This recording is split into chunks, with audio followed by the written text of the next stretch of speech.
a boy born into a wine-making family helped out at home from a young age, delivering wine to customers in the neighboring village. But the boy gradually noticed that every time he traveled the mountain path, no matter how careful he would stumble and trip, as if something was bothering him. What was even stranger was that even though the boy was meticulously careful and didn't spill a drop of wine, the wine would still be a section less when it reached its destination. The boy was often blamed by customers for this, but only his father never reprimanded him. He would just quietly ask, "Hey, where's Yama? Hurry up and get here so I can punch in." The boy was puzzled, not understanding how his father knew these things, but he still told his father his feelings in detail. After listening, his father simply smiled faintly and said that some beings enjoy good wine. The reduced amount of wine meant that this year's wine also pleased them greatly. It just wasn't nearly enough. "It's nowhere near as potent as that wine.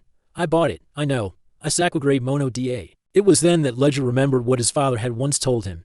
Many years ago, his father also delivered wine just like him, but on the way home, he got lost because it was too late. Just as his father was at a loss, he unintentionally saw a group of people having a party. His father was initially a little scared, but an indescribably wonderful aroma of wine wafted from the crowd. As a seasoned winemaker, his father recognized it as a fine wine. So, mustering his courage, he blended into the party. Someone kindly offered his father a cup of wine. It was the first time his father had seen liquid wine glowing with the golden light, and that taste became unforgettable for the rest of his life. From then on, for the rest of his life, his father had only one wish: to brew that golden glowing wine.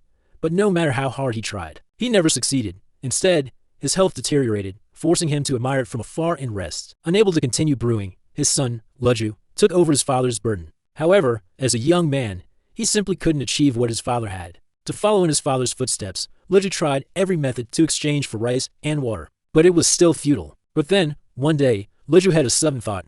What if he changed the yeast for brewing? Perhaps that would make a difference. So, Leju began collecting yeast from various flower nectars. There wasn't much change after using them, but in one particular wine barrel, a wine that shone with a golden luster was brewed. At that moment, Leju felt a sense of fulfillment, as if his efforts had finally paid off. So, Leju didn't hesitate, carrying a pot of glowing wine, and hurried home, hoping that his bedridden father would be a little happier. However, as night deepened, Leju had to drink some wine to warm himself. And after the wine began to take effect, Leju not only walked unsteadily, but also he even ended up in unfamiliar territory. Just as he wanted to leave, he realized that something seemed to have entangled his feet, and a ribbon-like creature, right in front of him, dragged away his wine.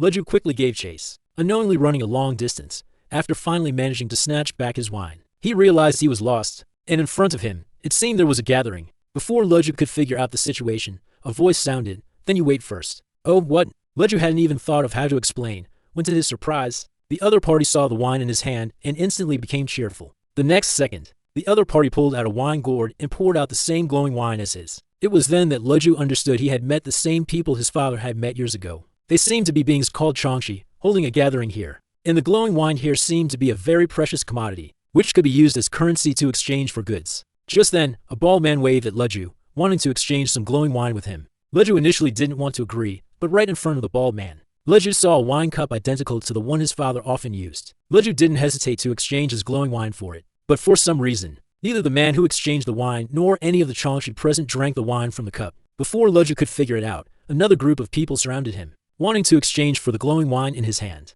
Leju reluctantly agreed. After this group exchanged for the glowing wine, they began to move one by one towards a certain spot. Each person poured their glowing wine into a bowl. In just a moment, the wine in the bowl vanished into thin air. What followed was even more glowing wine emerging from the wine pot. However, just as a man stepped forward to pour the wine pot inexplicably failed to produce any glowing wine. The people present instantly realized something was wrong. After the bald man's identification, they determined that Leju had brought fake wine. Leju, utterly bewildered, could only start to run. After finally managing to evade the crowd, he saw the Changshi named Yingu, whom he had met earlier. Leju quickly explained that he was just a winemaker who wanted to taste the glowing wine, and had accidentally stumbled into this gathering, completely unaware of what he had done wrong. Hearing this, Yingu's face filled with shock, and he couldn't help but ask Leju how he brewed the glowing wine. Leju then spilled the beans and recounted his entire experience. Yingu then understood. Most likely, a bug called zimi sugar had gotten mixed into the yeast. It was said that such bugs could be used to fake glowing wine, but even among the Changshi,